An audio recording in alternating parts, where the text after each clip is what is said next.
Hey there, I want to tell you why I gave you these foam supports. This foam support is very durable, by the way. I got to promote it a little bit. It's a non-slip surface. It is exercise grade density.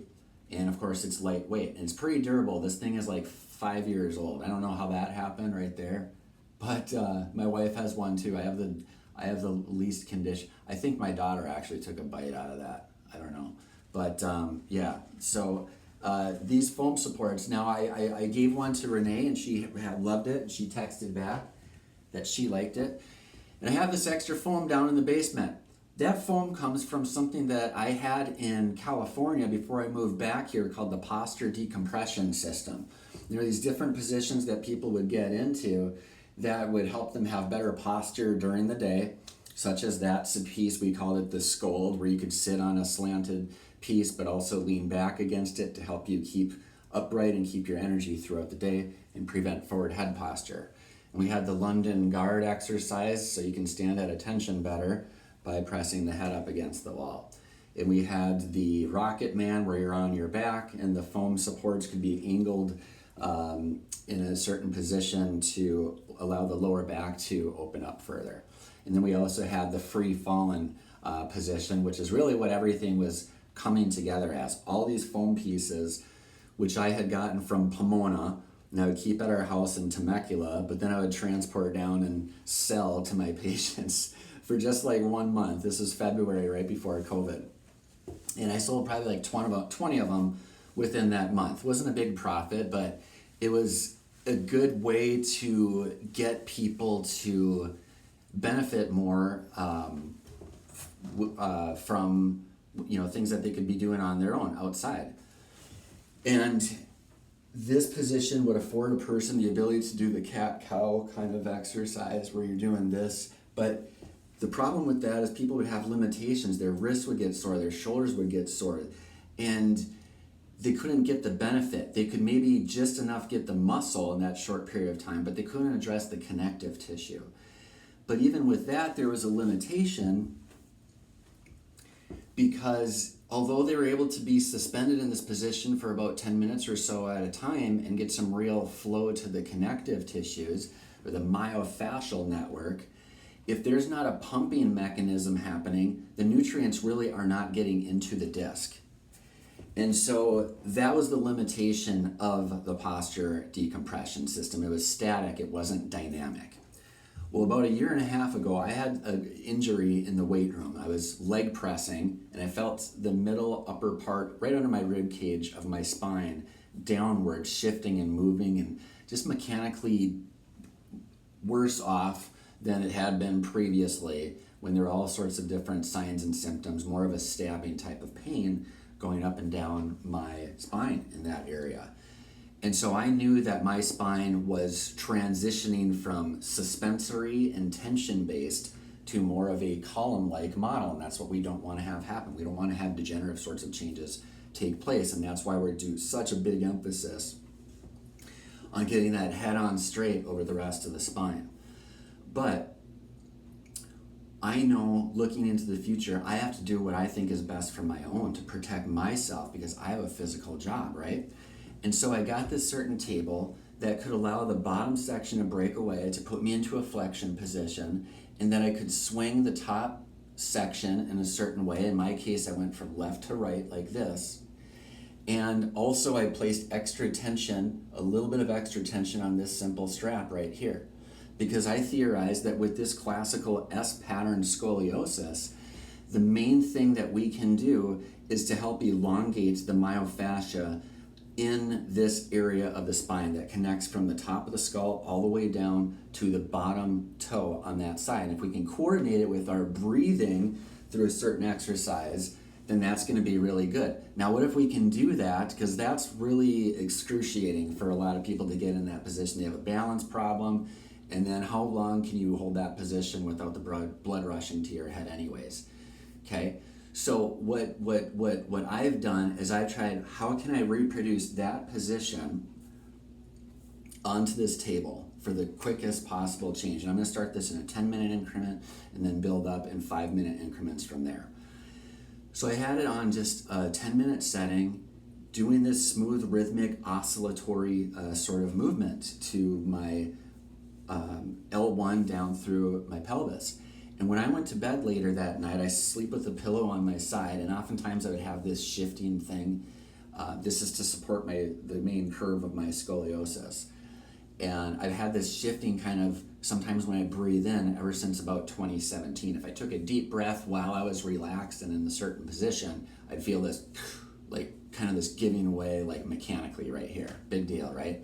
But you know what I'm talking about, right? When your spine kind of, it says, okay, that right there, that's kind of been there for a while, right? That's what I mean. And ever since this leg press injury, from there downward really hasn't been moving the same. And I notice it worse. And the reason I know the disc is involved is that when I put my daughter into her car seat like that, it makes the pain worse. And rotation is the worst thing that you can do to the disc. That's what wrings the water out of the disc. You see good volume here. And the thing that causes this thinning and spurring over time is water leaking out of the disc. That's a fundamentalist statement. But if it's not moving in flexion extension well enough to allow nutrients to passively get into the disc space, guess what? Sadly, a lot of times that thinning will continue. Okay, so that night, I was hoping to maybe wake up feeling a little bit different. But that night, I had the loudest clunk, and I don't say click because this was a clunk in this area. And that was like, wow, I was wondering at that point if it had to do with the position that I had put myself in. And then within a minute after that, I had a clunk followed by another clunk. I know this sounds, but this, and thank goodness, ever since that injury, I don't see a crushed vertebra on x-ray, and my curve is not any worse. But nevertheless, I can't help but think that my spine had started to transition from suspensory to column-like at that point, which is the problem that we're trying to avoid. So anyways, I had that clunk followed by a clunk, and I'm telling you, 2 of them would have been a coincidence.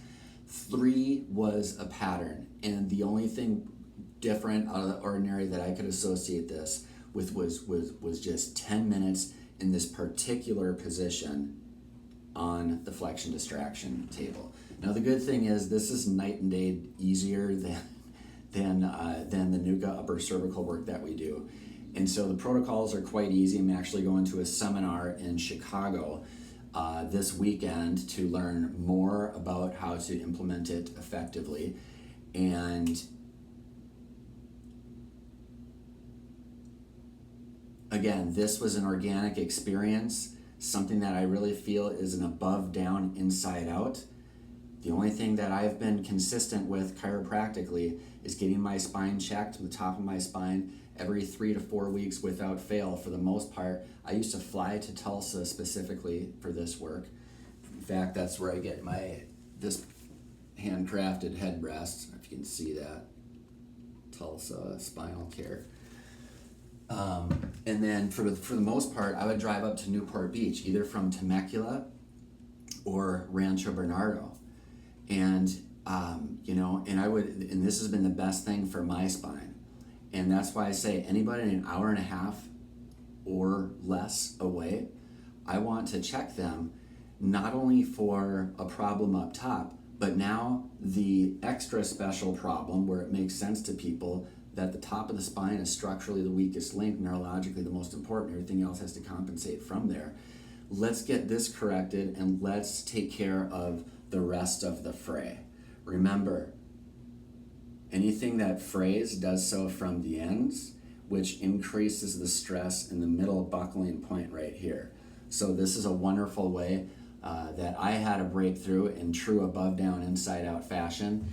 And I was originally going to offer this product to people with disc problems, but since I got help with it with my scoliosis, I want to make this thing that I can use for people's benefit on a bit broader of a scale. So this is a way to introduce you to that, and I'm really excited to offer this to the general public. This represents the biggest change in Petrick spinal care / Prior Leg spinal care over the past 21 years.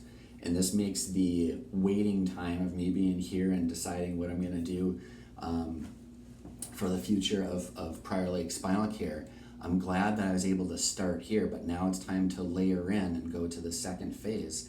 And I'm so happy to have you potentially be a part of that, pending your decision to allow me to give you 2 complimentary sessions of this flexion distraction treatment up in Shakopee. So thanks for watching this.